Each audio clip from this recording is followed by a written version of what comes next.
کرو تو فرشتوں نے سجدہ کیا، ابلیس نے کہا تم بھی سجدہ کرو، مگر ابلیس نے انکار کر دیا۔ وہ تو ابلیس تھا، وہ کیوں انکار کیا؟ تو شیطان سے بھی بڑا دشمن کون ہے؟ وہ ہے نفس۔ شیطان سے بھی زیادہ دشمن ہے نفس۔ نفس اتنا خطرناک ہے کہ نبی کریم صلی اللہ علیہ وسلم جب جنگ میں گئے واپس آ رہے تھے، صحابہ سے کہا کہ تم لوگ جنگ اکبر اصغر میں سے اب جنگ اکبر میں جا رہے ہو۔ صحابہ نے کہا یا رسول اللہ، اس جنگ میں بہت سی عورتیں بیوہ ہو گئی، بچے یتیم ہو گئے، اس سے بھی بڑا کوئی جنگ ہے؟ نبی فرماتے ہیں یہ جنگ اصغر تھا، اب تم اپنے علاقے کی طرف جا رہے ہو، اپنے نفس کو کنٹرول کر کے رکھنا ہے۔ اللہ تبارک و تعالیٰ نے فرشتوں کو بھی پیدا فرمایا، انسان کو بھی پیدا فرمایا اور شیطان کو بھی پیدا فرمایا۔ یہ سب مخلوق ہے۔ اب مثال کے طور پر کوئی انسان اگر خوبصورت ہو اور اچانک دیکھے کوئی نظر وہاں سے ہٹ جائے تو کیا کہتے ہیں کیا شکل ہے یار، کیا صورت تھی ان کی یار، ایسے لگ رہا تھا کہ کوئی فرشتہ ہو۔ تو اللہ نے فرشتے کو بھی پیدا کیا، انسان کو بھی پیدا کیا اور شیطان کو بھی پیدا کیا۔ فرشتے کو اللہ نے عقل دیا ہے اور شیطان کو اللہ نے نفس دیا ہے اور انسان کو اللہ نے عقل بھی دیا ہے، نفس بھی دیا ہے۔ تو فرشتے کو عقل دیا، وہ گناہ نہیں کر سکتا، نہ گناہ کرتا ہے، اور شیطان کو نفس دیا ہے، وہ صرف گناہ ہی کرتا ہے، اور انسان کو عقل بھی دیا، نفس بھی دیا۔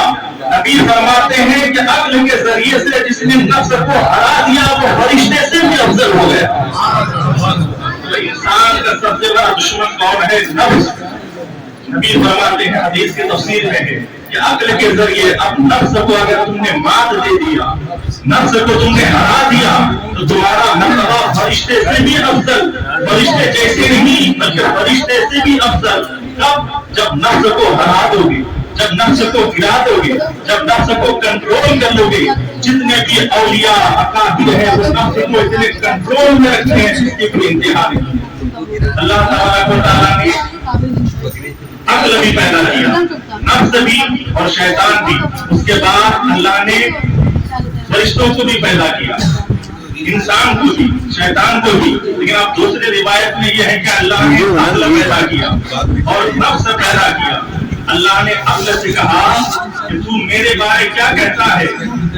عقل نے کہا پروردگار تو میرا رحمان ہے، تو میرا رحیم ہے، تو میرا کریم ہے، میں تیرا بندہ ہوں۔ اللہ نے ان کو انعام و اکرام سے نوازا، اس کو عقل کو۔ اور پھر نفس سے اللہ نے کہا اے نفس تو میرے بارے کیا کہتا ہے؟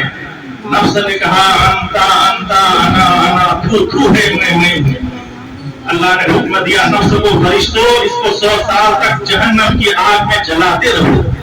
100 سال تک نفس کو جلاتا رہا۔ جب 100 سال کی مدت پوری ہو گئی، رب نے پھر نفس سے کہا اے نفس تو میرے بارے کیا کہتا ہے؟ نفس نے کہا انتا انتا انا انا، تو ہے میں ہوں۔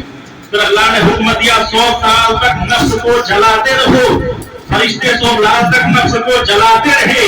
جب 100 سال کی مدت پوری ہو گئی پھر اللہ نے کہا تو میرے بارے کیا کہتا ہے؟ نفس سے۔ نفس نے کہا انتا انتا انا انا، تو ہے میں ہوں۔ اللہ تبارک و تعالیٰ نے کہا فرشتوں اب اس کو جلاؤ نہیں بلکہ اس کو بھوکا رکھو، اس کو پیاسا رکھو۔ 100 سال تک نفس کو بھوکا رکھا گیا اور پیاسا رکھا گیا۔ جب 100 سال کی مدت پوری ہو گئی اللہ نے فرمایا اے نفس تو میرے بارے کیا کہتا ہے؟ تب نفس نے کہا مولا تو میرا رحمان ہے، تو میرا کریم ہے، میں تیرا بندہ ہوں۔ اللہ نے حکم دیا کہ اب اگر نفس کو کنٹرول میں رکھنا ہے، نفس کو قابو میں رکھنا ہے تو بھوکا رہو، پیاسا رہو۔ اللہ تعالیٰ نے روزہ فرض کیا۔ اب اگر نفس کو کنٹرول میں رکھنا ہے تو روزہ رکھو۔ صرف رمضان ہی نہیں بلکہ رمضان کے علاوہ رمضان کے روزے تو فرض عین ہے۔ ایک روزہ اگر زبان جان بوجھ کے چھوڑ دیتا ہے حدیث میں 900 سال تک اس کو جہنم کی آگ میں جلایا جائے گا۔ جو بیمار ہے ان کے بارے میں، جو جوان ہے